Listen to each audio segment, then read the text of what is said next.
We're now joined over the phone by Senator Risa Hontiveros to talk about the recent developments at the upper chamber. Good morning. Welcome to Morning Matters. Thank you, Ms. Gretchen. Good morning, and to all of our listeners. Senator, let's begin with that story. What do you make of the bid to place the Discayas under the Witness Protection Program? Do you think they have enough? Tama po ba si Senator Marcoleta? I think mas tamang sabihin na masyadong premature i-consider na ipasok sa Witness Protection Program yung mga Discaya. They haven't told us everything. Diba? Sinabi lang nila 2022 to 2025. What happened to the 2016 to 2022? Na una nang inamin ni Sara Discaya that they started receiving the big national projects in 2016.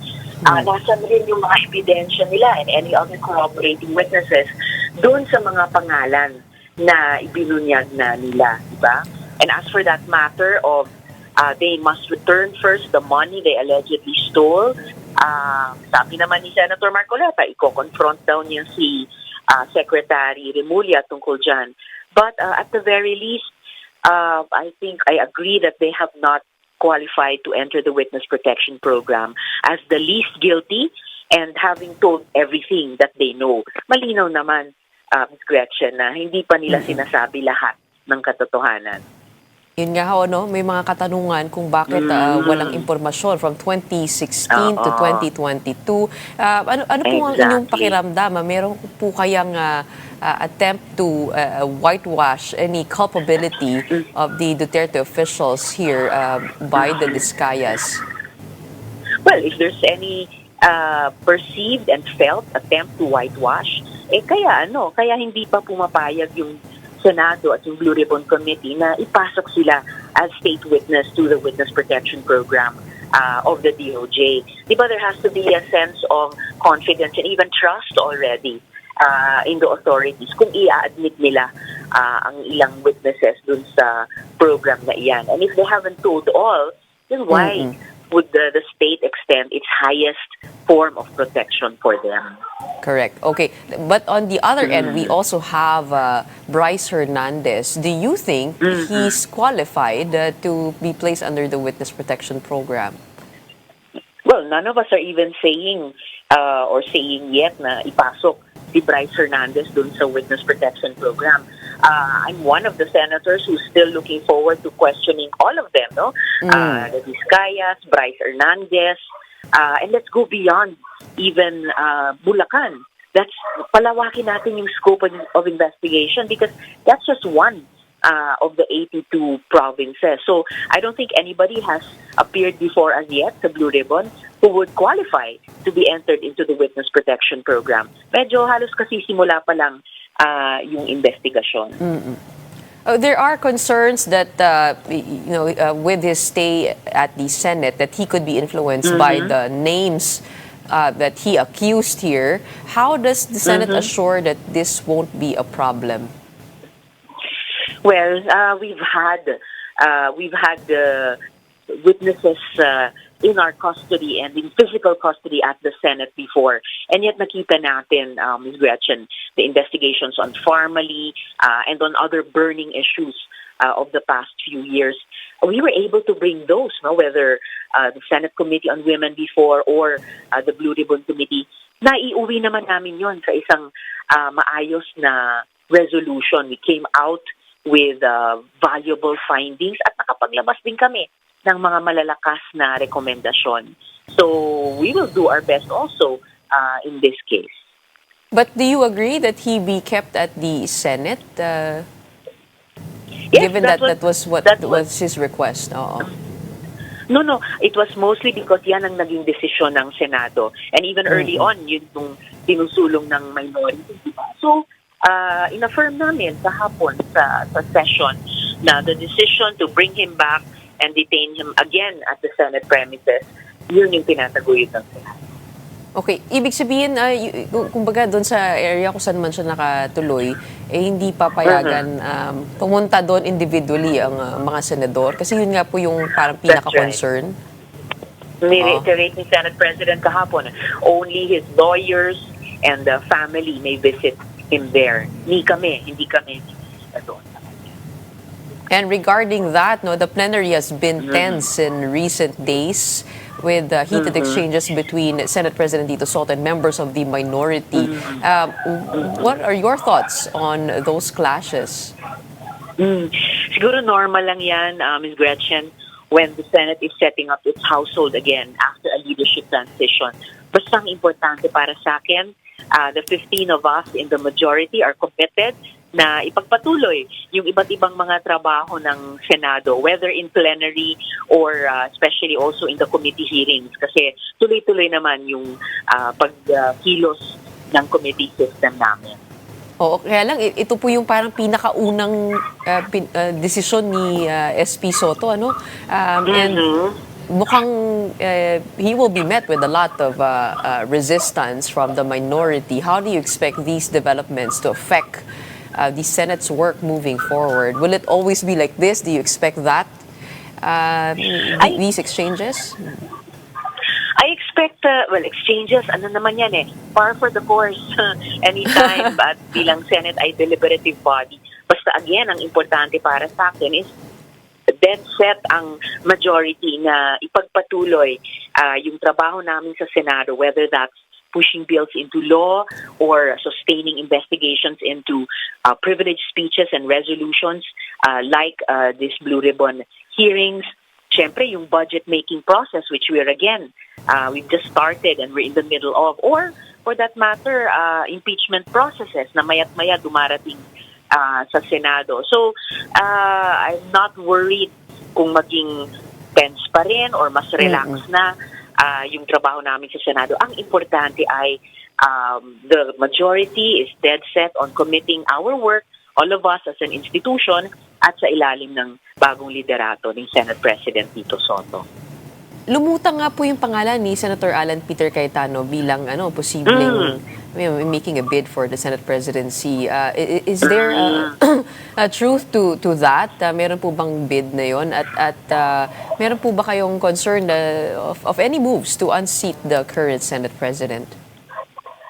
Well, lumutang yan pero napatunayan na fake news dahil hanggang ngayon and looking forward, firmly in place ang majority. Ang mga leadership transitions naman, well, how many times have those happened in the whole history of the Senate as an institution? Kami nakatutok dun sa pagtatrabaho namin bilang Senado. Lumabas na ho yung kompletong pangalan ng mga miyembro nitong Independent Commission on Infrastructure. Are you confident on the members and their independence coming into this probe? And do you think that this body has actual real powers to come up with findings that exact accountability? Well, we want to give the Independent Commission the full proper legal authority and powers to go after the flood control scam culprits. Kaya nga magiging co-author din ako ng bill ni Senate President Soto para dito because I support and welcome this Independent Commission for Infrastructure. Kailangan po ba ng EO ito para parang maging opisyal? Well, naglabas na nga ng EO si Presidente, but even before that, sina Rep. Laila sa House, kasama sina Rep. Chel, I believe there are about 12 co-authors, meron na rin silang na-file na bill. And si SP Tito nga, meron ding na-file na bill dito sa Senado. At yun yung i-co-author naming iba't ibang mga senador para lalo pang palakasin itong Independent Commission. So, hindi lang siya backed up ng EO, may support na pa siya ng isang batas. But kung sakasakali ho, itong Independent Commission, will this be temporary? Or will this be somehow institutionalized given na kayo po ay magpa-file ng bill? May institutionalize yung powers at saka authority niya habang siya ay nag-iimbestiga. So wala namang commission na forever, di ba? Pero ang importante, habang nag-iimbestiga siya, so hindi lang nag-iimbestiga sa Bulacan, kundi lahat ng mga probinsya na dapat mag-imbestiga, ay meron siyang full mandate and powers. Beyond the life of the Independent Commission, so tuloy-tuloy yung aming efforts, for example, to make the budget process more transparent and accountable. So, unanimously, halimbawa, pinasa namin dito sa Senado yung concurrent resolution number 4. That's a good start. Dapat kaming mag-build on dyan. Nauna na nga yung resolution ng old minority under former minority leader Tito Soto at kasama noon ng Nina Senator Kiko at Pam para sa open BICAM. So, yung mga yan, isusulong namin even beyond the life of the Independent Commission on Infrastructure. Pero syempre, malamang gamit yung mga findings at recommendations din ng Independent Commission na yan, at least as far as the budget-making process is concerned. Okay, but your thoughts on the members of the Independent Commission? There have been, some people have cast doubt on Baguio City Mayor Benjamin Magalong and his independence, knowing that he is a close Duterte ally himself. Well, another thing that could be said for Mayor Magalong ay isa siya sa mga local government chief executives na matagal nang at consistently nagko-call out sa mga issue ng corruption. So yan yung nakikita kong what he brings to the Independent Commission. Siyempre, nandun din si dating DPWH Secretary Babe Singson, who di lamang alam na alam niya yung inside out ng DPWH. Pero nung panahon niya ay talagang into a very great degree napalinis niya yung pagkilos ng mga DPWH officials and personnel kaugnay ng ganitong mga infrastructure projects. And then it's always good to have one of the top accounting firms and someone sharing na mula dating justice. So let's give this Independent Commission for Infrastructure a chance. Dagdag sa ginagawa namin sa Blue Ribbon, dagdag sa ginagawa ng TRICOM sa House naman. I'm really hoping that this Independent Commission, all three of us bodies working together, mabubuo namin yung kwento tungkol dito sa flood control projects at makakabuo kami ng malalakas na rekomendasyon moving forward to finally reduce in large part, if not eliminate, corruption sa ganitong mga infrastructure projects. And regarding that, it is budget season, and the thought of removing the flood control or flood mitigation budget has been floated. Kayo po ba ay pabor na tanggalin na lang po ito sa budget for 2026?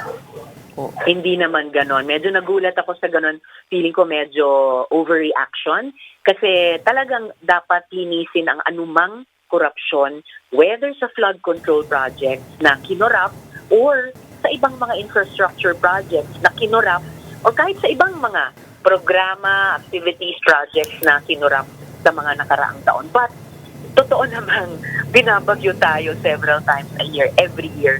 So, may mga lugar talaga na binabaha. At yung mga yon na scientifically identified, yun ang dapat magkaroon pa rin ng flood control programs. Pero, malinis. Talagang ini-implementa fully and well, hindi substandard, hindi overpriced, lalong hindi ghost, So, i-rationalize natin yung budget-making process hanggang budget execution para mapondohan talaga natin at magawa talaga yung mga proyekto na kailangan ng ating mga mamamayan at deserve ng mga mamamayan bilang mga taxpayers. More of realignments then, instead of removing it altogether. That's right. And ngayon, we're in the early stages, at least as the Senate, in the budget-making process. So, ayusin namin yung makikita namin dito sa Blue Ribbon investigation, ayusin namin para sa budget 2026. Yung tamang dapat babudgetan na mga items, whether sa flood control o sa ibang infrastructure programs at sa iba pang programa ng gobyerno. Okay. As we all know, this is systemic. This is a systemic problem. Very wide ang kanyang scope mula sa ilalim hanggang sa taas. O hanggang sa ating mga lawmakers. Ano kayang how do we provide the public some sense of accountability and teeth to the investigations. At paano po kaya? Kasi meron nga po mga nailutang na pangalan ng mga politiko dito. Lahat po ba ito, I mean, ito, iiwan na po natin yan dito sa ICI, yung mga pangalan nila para makapag-file ng actual cases? Hindi naman. Ngayon pa lang nagsimula na, halimbawa, i-turn over ni Senator Ting yung bunga ng kanyang investigasyon, no, nandun sa kanyang privileged speeches sa DPWH para mag-case build up at mag-file ng mga kaso. This is the least, no, Ms. Gretchen, this is the least we owe our people. Bunga ng aming investigasyon sa Blue Ribbon at gayon din ng House of Tricom at itong Independent Commission na talagang masisingil yung accountability ng mga dapat managot at dapat ay maparusahan kung sino-sino lahat ang mapatunayang guilty. No, we cannot end just with investigations. Kita natin yung lakas ng damdamin, yung talas ng analysis ng ating mga kababayan, which they will be bringing, no, to the anti-corruption rallies this Sunday. So the least we can do is all the three bodies, no, buuin yung buong kwento nitong korupsyong ito and start putting an end to it by doing or supporting the filing of the proper cases against all, hindi lang contractors, hindi lang DPWH personnel and officials, pati kung sino man sa aming mga mambabatas ay mapatunayang accountable dito. Senator, kahapon kausap po si Senator Sherwin Gatchalian at tinatanong ko nga po sa kanya, no, paano kaya tayo maglalagay ng appropriate checks and balances o paano nilinisin yung buong budget dahil sobrang dami pong line items po niyan. At tinanong ko rin sa kanya, hindi ba legal naman po yung lobbying? Parang how do we know if this is an illegal insertion? And I'm referring also to, for example, the text messages between Senator Joel, the supposed text messages between him and Henry Alcantara.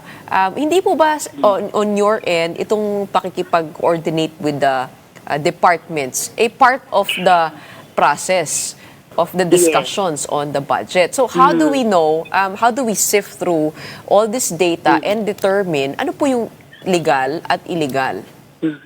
Well, ang litmus test dyan, Ms. Gretchen, ay kung yung mga proposed amendments naming mga mambabatas, no, sa budget ay evidence-based. Halimbawa, galing ba yan sa mga local development plans ng mga LGUs? May pagbabasihan ba yan na local ordinance o resolution mula sa baba?